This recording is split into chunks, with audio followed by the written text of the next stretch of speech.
혹시 이런 의문을 품어본 적이 있나요? 왜 우리는 소금이 없으면 살 수 없을까? 소금이 없으면 음식 맛이 없다는 것은 누구나 압니다. 하지만 소금의 존재는 맛의 문제가 아닙니다. 만약 인간이 소금을 섭취하지 못한다면 몸은 서서히 무너집니다. 근육은 제대로 움직이지 못하고 신경은 신호를 전달하지 못하며 심장은 정상적으로 뛰지 못하죠. 심한 경우 경련, 의식혼란, 심장 이상까지 발생합니다. 왜 이런 일이 일어날까요? 그 이유는 놀랍게도 38억 년 전 바다에서 시작된 진화의 흔적 때문입니다. 지구 최초의 생명은 바다에서 탄생했죠.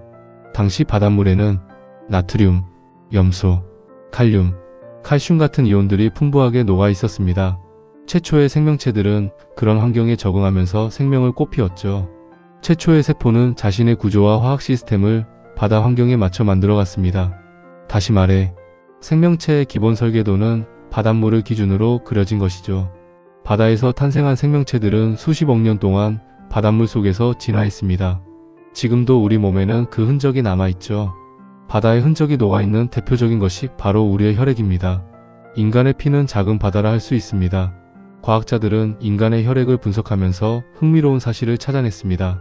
우리 몸의 체액, 특히 혈장의 구성은 놀라울 정도로 바닷물과 비슷했죠. 완전히 같지는 않지만 기본적인 이온 구조는 매우 유사합니다. 예를 들어 바닷물에도 나트륨과 염소가 가장 많이 존재합니다. 인간의 혈액에서도 가장 중요한 이온이 바로 나트륨과 염소죠. 그래서 일부 생물학자들은 이렇게 말합니다. 인간의 몸 안에 바다가 존재한다. 우리는 바다를 떠나 육지에 살고 있지만 몸속 환경은 여전히 바다의 화학 구조를 유지하고 있는 것이죠. 소금의 핵심 성분은 나트륨입니다. 나트륨은 우리 몸에서 매우 중요한 역할을 하죠. 가장 중요한 기능은 신경신호를 전달하는 것입니다. 우리 뇌와 신경은 전기신호와 화학신호를 이용해 정보를 전달하죠. 전기신호는 나트륨과 칼륨 이온에 의해 만들어집니다. 생각해보세요. 여러분이 손가락을 움직이는 순간, 눈을 깜빡이는 순간, 심장이 뛰는 순간, 그 모든 과정에 나트륨의 이동이 존재합니다. 쉽게 말하면 소금 없이는 신경 시스템이 작동하지 않습니다. 야생에서는 흥미로운 장면을 자주 볼 수 있습니다. 사슴, 코끼리, 원숭이 같은 동물들이 전혀 예상하지 못한 장소로 몰려드는 것을 볼 수 있죠. 그곳에 물이 있는 것도 아닙니다. 바로 소금이 있는 곳이죠. 바다가 없는 산악지대에도 소금 광물지대가 있습니다. 인간과 마찬가지로 모든 생명은 바다에서 첫걸음을 내디뎠죠. 그래서 동물들은 바다가 없어도 본능적으로 소금을 찾아다닙니다. 동물들은 그곳에 있는 바위나 흙에서 소금을 섭취하죠. 동물은 DNA에 새겨진 본능에 따라 나트륨을 찾는 것입니다. 인간은 말할 것도 없죠. 우리가 소금 맛을 좋아하는 이유도 진화적 적응의 결과입니다. 바다에는 소금이 풍부합니다. 하지만 육지에서는 쉽게 소금을 얻을 수 없었죠. 그래서 바다를 떠나 육지로 올라온 동물들은 새로운 전략을 진화시켰습니다.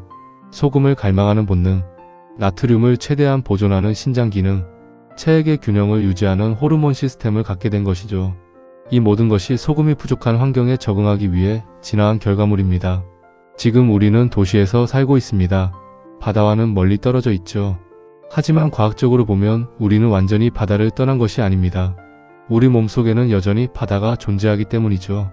혈액, 세포액, 신경신호. 우리는 수십억 년 전 바다에서 시작된 화학 시스템을 지금도 사용하고 있습니다.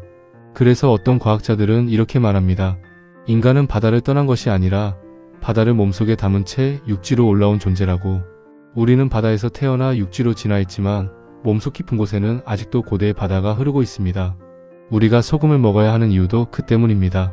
우리 몸속에는 아직도 바다가 있습니다. 오늘 이야기는 여기까지입니다. 구독과 좋아요는 저에게 큰 힘이 됩니다. 감사합니다.